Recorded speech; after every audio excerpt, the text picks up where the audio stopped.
لیکن اس کے بعد ان کی تاریخ میں ایک دور وہ آیا جب حضرت مسیح علیہ السلام ان میں مبعوث کیے گئے۔ یہ 1400 سالہ تاریخ کا کلائمیکس ہے یہود کی۔ جب کتاب انہیں دی گئی تھی تورات حضرت موسیٰ کے ذریعے، وہ 1400 قبل مسیح کا واقعہ ہے۔ اس وقت سے لے کر اللہ کا وہ فضل ان پر ہوا کہ کوئی ایک لمحہ ایسا نہیں آیا 1400 برس میں کہ ان کے ہاں کوئی نہ کوئی نبی موجود نہ۔ یہ تار ٹوٹا ہی نہیں، 2 سے شروع ہوا، موسیٰ ہارون علیہ السلام، اور 1400 برس کے بعد پھر آخری 2 ہیں، عیسیٰ اور یحییٰ علیہ السلام، یوں سمجھ لیجئے۔ اور اس کے درمیان یہ تار ہے، اور اس تار میں کوئی ایک لمحہ ایسا نہیں آیا کہ کوئی نبی موجود ہو۔ اس میں اتار چڑھاؤ بہت سے آئے ہیں، اس کا وہ میرا موضوع نہیں ہے اس وقت۔ قبل مسیح کی تاریخ جو ہے وہ میرا موضوع نہیں ہے۔ قرآن مجید میں سورہ بنی اسرائیل کے پہلے رکوع میں اس کا تذکرہ موجود ہے۔ وَقَضَيْنَا إِلَىٰ بَنِي إِسْرَائِيلَ فِي الْكِتَابِ لَتُفْسِدُنَّ فِي الْأَرْضِ مَرَّتَيْنِ وَلَتَعْلُنَّ عُلُوًّا كَبِيرًا، 2 مرتبہ ان پر عذاب کے کوڑے برسے۔ پہلے اشوریوں کے ذریعے سے جو شامی تھے، سیرینز اشوری کہلاتے، پھر بابلیوں کے ذریعے سے یعنی عراقیوں کے ذریعے سے، بیبیلونیا نام تھا عراق کا پہلے، ان پر بہت بڑی بڑی تباہیاں آئیں، اللہ تعالیٰ کی طرف سے عذاب آئے۔ اس کے بعد پھر دوسرے دور میں دوسرا اقتدار کا دور آیا، خربستیاں بڑھ گئیں، تو پہلے گریکس کے ذریعے سے، یونانیوں کے ذریعے سے، اور پھر رومیوں کے ذریعے سے پسوایا گیا۔ یہ دور گزر چکے تھے ان پر، 2 عروج کے دور اور 2 زوال کے دور۔ میری چھوٹی سی کتاب ہے تنظیم اسلامی کا تاریخی پس منظر، شاید 6-7 روپے کی ہوگی، اس کو آپ دیکھیں گے تو اس میں اس کا پورا نقشہ آپ کو مل جائے گا۔ ویسے تو یہ کہ میری جو ذرا بڑی کتاب ہے سابقہ اور موجودہ مسلمان امتوں کا ماضی، حال اور مستقبل، اس میں نے ان معاملات پر بڑی تفصیل سے بحث کی۔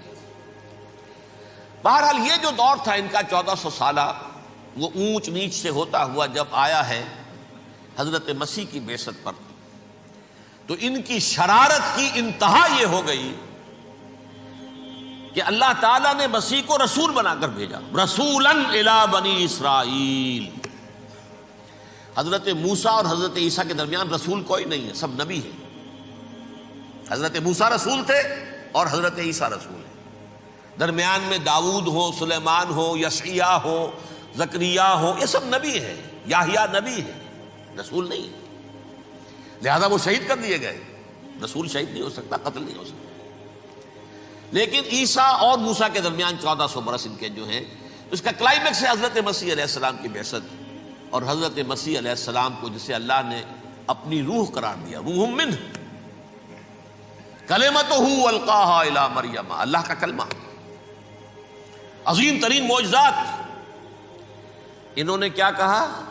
یہ ولد الزنا ہے، حرام زادہ ہے، معاذ اللہ، نقل کفر نہ باشد، یہ جادوگر ہے، یہ مرتد ہے، یہ واجب القتل ہے۔ اصل حکومت اس وقت رومیوں کی تھی حکومت، لیکن انہوں نے انہیں آٹونومی دے رکھی تھی، اپنے مذہبی معاملات تم خود طے کر سکتے ہو۔ تو کائفاس جو اس وقت کا ان کا ہیڈ ربائی تھا سب سے بڑا، اس کی عدالت نے فیصلہ کیا مسیح کو سولی چڑھا دیا جائے۔ پائلیٹس پونٹس، اس کے پاس ان کی ازداش پہنچ گئی، یہ ہمارا مجرم ہے مذہبی، یہ مرتد ہے، یہ کافر ہے، یہ جادوگر ہے، یہ واجب القتل ہے، اسے قتل کرو، سولی چڑھا دو۔ خیر وہ لمبی بات ہو جائے گی، اس نے تو اپنے ہاتھ دھوئے کہ صاحب ہمارے پاس کوئی جرم نہیں ہے اس کے خلاف، تم کہتے ہو تو ٹھیک ہے، سولی چڑھا دیتے۔ یہ دوسری بات ہے کہ اللہ نے حضرت مسیح کو اٹھا لیا آسمان پر، ان کی جگہ وہ شخص سولی چڑھا جس نے غداری کر کے گرفتار کروایا تھا، جوڈاس اسکیریوٹ، اس کی شکل اللہ نے بدل دی، حضرت مسیح کی سی، اور حضرت مسیح کو فرشتے اٹھا کے اوپر لے گئے، وہ زندہ آسمان پر اٹھا لیے گئے۔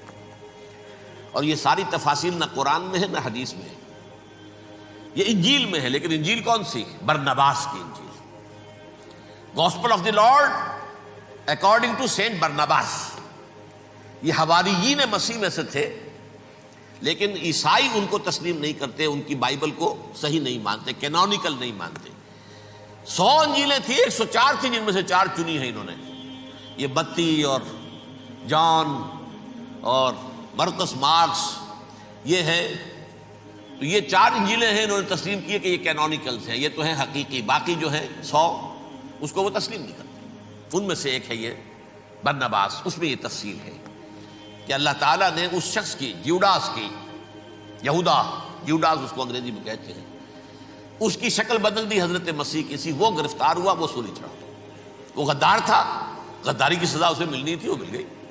حضرت مسیح کو فرشتے 4 اٹھ رہے ہیں، جس کوٹڑی میں حضرت مسیح مقیم تھے، ایک باغ کے اندر روپوش تھے، اس کی چھت پھٹی ہے، 4 فرشتے آئے ہیں، حضرت مسیح کو اٹھا کر لے گئے ہیں، چھت برابر ہو گئی ہے، اس کے بعد وہ شخص پکڑا گیا۔ بہرحال حضرت مسیح کو اللہ نے اٹھا لیا آسمان۔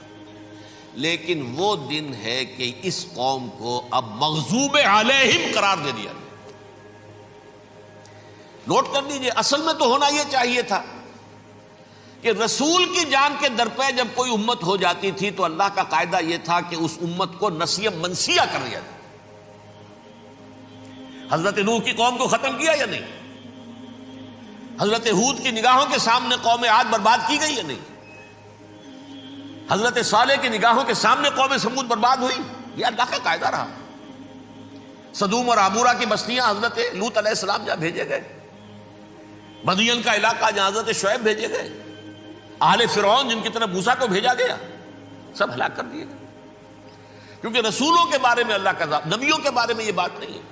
نبی آیا، اس نے دعوت دی، جس نے مان لیا اچھا کیا، اپنے لیے اچھا کیا، نہیں مانا اس کی اپنی جو ہے آپت برباد ہو گئی۔ دنیا میں کوئی فیصلہ اس کا نہیں ہوتا، لیکن رسولوں کا معاملہ یہ ہوتا ہے کہ دنیا میں وہ اللہ کی عدالت بن کر آتے ہیں، مانو گے تو بچو گے، نہیں مانو گے ہلاک ہو جاؤ۔ تو اس اعتبار سے وہ مستحق تو ہو چکے تھے اس کے کہ انہیں ہلاک کر دیا جائے۔ اب اللہ کی کوئی خصوصی مشیت ہے، اس میں کیا حکمت ہے، وہ ہے ایک حکمت، میں بعد میں اگر وقت ہوا تو بتاؤں گا۔ فیصلہ یہ کیا اللہ نے کہ حضرت مسیح کو تو اٹھا لیا زندہ، اور ان کی رسی ابھی مزید دراز کر دی، کہ ان کو ابھی مہلت دے دی کہ تمہیں آخری استیصال، جس کو عذاب اکبر کہتا ہے قرآن، سورہ سجدہ جو حضور ہر جمعے کی پہلی رکعت میں فجر میں پڑھتے تھے، وَلَنُذِيقَنَّهُم مِّنَ الْعَذَابِ الْأَدْنَىٰ دُونَ الْعَذَابِ الْأَكْبَرِ لَعَلَّهُمْ يَرْجِعُونَ۔ چھوٹے چھوٹے عذاب اور ایک بڑا عذاب، جبکہ قوم بالکل برباد، نسیم منسیہ، کأن لم یغنوا فیہا، ایسے ہو جائیں جیسے کوئی تھے ہی نہیں آباد یہاں۔ لا یرا الا مساکنہم، اب ان کے مسکن نظر آتے ہیں، مکین نظر نہیں آتے۔ یہ عذاب اکبر جو ہے وہ ان پر نہیں آیا، حالانکہ وہ مستحق ہو گئے تھے اسی وقت۔ اس کو یوں سمجھیے کہ کسی شخص کو پھانسی کا حکم تو ہو جائے، ایگزیکیوشن نہیں ہوتا ہے، کئی سال گزر جاتے ہیں پڑے ہوئے، اور معاملات جو ہیں وہ چلتے رہتے ہیں۔ یہ معاملہ ہوا اس کے ساتھ، ورنہ یہ مستحق ہو چکے تھے آخری بربادی تباہی کے، عذاب استیصال، جڑ سے کاٹ دینے والا عذاب، وہ آ سکتا تھا ان پر اسی وقت، لیکن اللہ نے ان کی مہلت دراز کی ہے۔ لیکن اس کے بعد اللہ نے ان کو ایک اور موقع دیا۔ 600 برس بعد حضرت مسیح کے محمد الرسول اللہ صلی اللہ علیہ وسلم کی بعثت ہوئی، اور یہ میں سمجھتا ہوں کہ اس قوم پر اللہ کا اتنا بڑا فضل تھا، اتنا بڑا فضل تھا، اتنا بڑا فضل تھا۔ اب پھر ایک موقع دیا، عسیٰ ربکم ان یرحمکم وان عدتم عدنا، دیکھو اب بھی تمہیں ہم ایک موقع دے رہے ہیں، تمہارا رب تمہارے اوپر اب بھی فضل کرنے کو تیار ہے، رحم فرمانے کو تیار ہے۔ ان ھذا القرآن یہدی للتی ہی اقوم، اس قرآن کے سائے میں آ جاؤ، یہ شاہدرا ہے ہدایت میں آنے کا، اس میں داخل ہو جاؤ، محمد کی تصدیق کرو صلی اللہ علیہ وسلم، دامن محمدی میں آ جاؤ، اب بھی ہم تمہارے گناہ بخش دیں۔ لیکن نہیں، اس قوم نے حضرت محمد صلی اللہ علیہ وسلم کی دشمنی کی کمر کس لی، اور اب یوں سمجھیے اس تاریخ سے لے کر آج تک یہ گٹھ جوڑ ہے۔ ظاہر بات ہے کہ ابلیس کا بھی اصل دشمن اب کون ہے، یا ہدف کون ہے، ٹارگٹ کون ہے؟ جنہوں نے محمد کو نہیں مانا صلی اللہ، وہ تو ہے ہی جہنمی، ان پر کوئی اور محنت کرنے کی ضرورت کیا ہے؟ سمجھ گئے میری بات؟ حضور کی بعثت کے بعد جنہیں حضور کو رد کر دیا، ان پر ایمان نہیں لائے، وہ کون ہے؟ کافر، وہ جہنمی ہے ہی ہے۔ لہذا اس کے اوپر کوئی محنت صرف کرنے کی ابلیس کو ضرورت نہیں، اس کا اصل ٹارگٹ امت محمد ہے صلی اللہ علیہ وسلم۔ وہ ساری نوع انسانی کی دشمنی اب آ کر مرکوز ہو گئی ہے امت محمد صلی اللہ علیہ وسلم کی دشمنی پر۔ اور اسی طرح یہود کا معاملہ، اگرچہ ویسے پوری نوع انسانی کے دشمن ہیں، انہیں حیوان سمجھتے، ان کی جان مال اپنے لیے مباح سمجھتے ہیں، جس طرح چاہیں لوٹے کھسوٹے کھائیں پیئے انہیں، لیکن اب ان کی بھی دشمنی کا سب سے بڑا مرکز امت محمد۔ کیوں؟ وہی تکبر اور حسد، وہی بیماریاں۔ انہیں تکبر یہ ہو گیا تھا کہ 2000 سال سے یہ نبوت ہماری میراث، ہماری جاگیر،